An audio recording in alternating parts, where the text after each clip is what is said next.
नमस्कार, मी विशिता माझ्या चॅनलवर तुमचे स्वागत करते।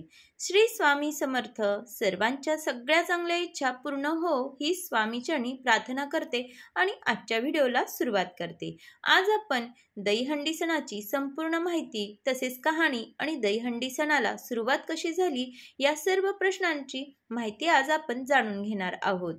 त्यामुळे व्हिडिओ स्किप न करता पूर्ण बघा, तुम्हाला या व्हिडिओची नक्कीच मदत होईल। तसेच मित्रमैत्रिणींनाही शेअर करा आणि चॅनलवर जर नवीन असाल तर चॅनलला सबस्क्राइब जरूर करा। व्हिडिओ आवडल्यास एक लाईक जरूर करा। चला तर मग व्हिडिओला आपण सुरुवात करूया। दहीहंडी 2025 मध्ये कधी आहे, या सणाशी संबंधित इतिहास काय आहे? तर दहीहंडी हा भगवान श्रीकृष्णाच्या बललीलांचा प्रतीक असलेला एक लोकप्रिय हिंदू सण आहे। दरवर्षी जन्माष्टमीच्या दुसऱ्या दिवशी हा उत्सव मोठ्या उत्साहात साजरा केला जातो। यावर्षी म्हणजे 2025 मध्ये दहीहंडी कधी आहे आणि या सणामागील इतिहास काय आहे हे आज आपण जाणून घेऊ। श्रावण महिन्यात श्रीकृष्ण जन्माचा उत्सव म्हणजे जन्माष्टमीचा देशभरात मोठ्या उत्साहात साजरा केला जातो। यासोबतच दरवर्षी लोकांना दहीहंडी उत्सव हा आतुरतेने प्रतीक्षा असते।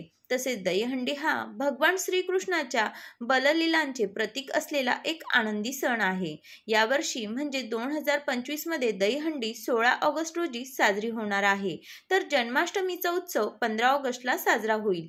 या द्वापार युगापासून सुरू झालेला हा उत्सव आजपर्यंत तितक्याच उत्साहाने साजरा केला जातो।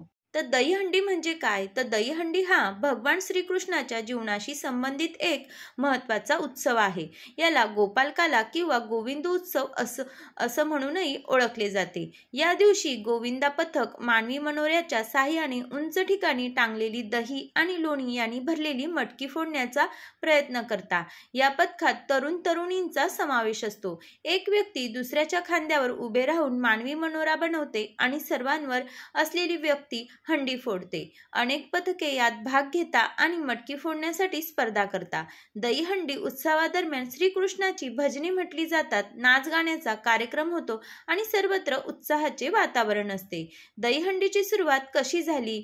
पौराणिक कथेनुसार लहान असताना भगवान श्रीकृष्ण आपल्या मित्रांसोबत लोणी आणि दही चोरून खात असे। त्यांच्या या बाललीलांमुळे गोकुळातील महिला खूप त्रस्त होत्या। त्यांनी लोणी आणि दह्याची मटकी उंच ठिकाणी लटकवण्यास सुरुवात केली, जेणेकरून श्रीकृष्ण तिथे पोहोचूच शकणार नाहीत। पण भगवान श्रीकृष्ण त्यांच्या मित्रांना घेऊन मानवी पिरामिड तयार करून या उंच हंड्यापर्यंत पोहोचायचे आणि लोणी दही चोरून खायचे। श्रीकृष्णाच्या या बाललीलांना श्रद्धांजली म्हणून जन्माष्टमीच्या दुसऱ्या दिवशी दहीहंडीचा उत्सव साजरा केला जातो। हा उत्सव आनंद, एकजूट आणि संघभावना दर्शवतो। तसेच दहीहंडी कुठे साजरी केली जाते? तर दहीहंडीचा उत्सव प्रामुख्याने महाराष्ट्र आणि उत्तर प्रदेशमधील मथुरा, वृंदावन आणि गोकुळ यांसारख्या ठिकाणी मोठ्या धूमधडाक्यात साजरा केला जातो। महाराष्ट्रात मुंबई, पुणे आणि ठाणे यांसारख्या शहरांमध्ये मोठ्या दहीहंडीचे आयोजन केले जाते, ज्यात अनेक गोविंदा पथके सहभागी होतात। लाखो लोक हा उत्सव पाहण्यासाठी रस्त्यावर जमतात। महाराष्ट्रातील दहीहंडी उत्सवाला आता एक विशेष ओळख मिळाली आहे, ज्यामुळे हा सण देशभरात लोकप्रिय झालेला आहे। दहीहंडी हा एक पारंपरिक आणि साहसी खेळ आहे। या उत्सवातून भगवान कृष्णाच्या बाललीलांची आठवण तर येतेच, पण त्याचबरोबर एकजूट, साहस आणि टीमवर्कचे महत्त्व देखील यातून दिसून येत असते। तर अशा प्रकारे दहीहंडीचा सण हा साजरा केला जात असतो। तर मैत्रिणींनो, व्हिडिओ आवडला असल्यास एक लाईक जरूर करा आणि तुमच्या मित्रमैत्रिणींनाही शेअर करा।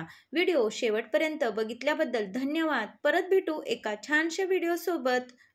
तुम्हालाही दहीहंडीच्या खूप खूप शुभेच्छा। व्हिडिओ बघितल्याबद्दल धन्यवाद।